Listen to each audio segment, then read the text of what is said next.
আগামী ত্রয়োদশ জাতীয় সংসদ নির্বাচন আগামী রমজানের আগে ২০২৬ সালের ফেব্রুয়ারি মাসে অনুষ্ঠিত হবে। এজন্য প্রধান নির্বাচন কমিশনারের কাছে চিঠি পাঠাবেন বলে জানিয়েছেন অন্তর্বর্তী সরকারের প্রধান উপদেষ্টা ডক্টর মোহাম্মদ ইউনূস। গতকাল মঙ্গলবার রাতে জাতির উদ্দেশ্যে দেয়া ভাষণে তিনি এই ঘোষণা দেন। ভাষণের এক পর্যায়ে প্রধান উপদেষ্টা আরও বলেন, এবার আমাদের সর্বশেষ দায়িত্ব পালনের পালা, নির্বাচন অনুষ্ঠান। এই মহান দিবসে আমাদের সামনে এই বক্তব্য রাখার পর থেকে আমরা আমাদের সর্বশেষ ও সবচেয়ে গুরুত্বপূর্ণ অধ্যায়ে প্রবেশ করব। আমরা এবার একটি নির্বাচিত সরকারের কাছে দায়িত্ব হস্তান্তরের প্রক্রিয়া শুরু করব।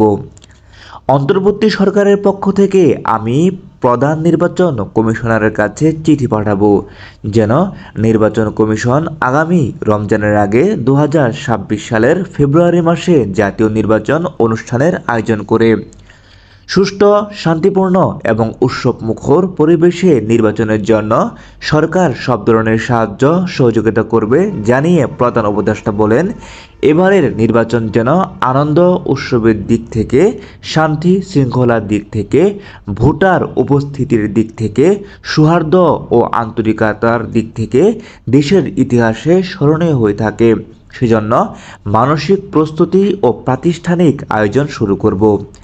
বাংলাদেশের অর্থনীতি ঘুরে দাঁড়াতে রেমিটেন্স যোদ্ধাদের অবদানের কথা তুলে ধরে তিনি বলেন, অন্তর্বর্তী সরকার প্রবাসীদের ভোটাধিকার নিশ্চিত করতে চায়। নির্বাচনে তাদের অংশগ্রহণ নিশ্চিত করার জন্য নির্বাচন কমিশন প্রস্তুতি নিচ্ছেন। বিগত ৩ জাতীয় সংসদ নির্বাচনে মানুষ ভোট দিতে পারেননি মন্তব্য করে ডক্টর ইউনূস বলেন, নির্বাচনের দিনকে আমরা ঈদের উৎসবের মতো করতে চাই।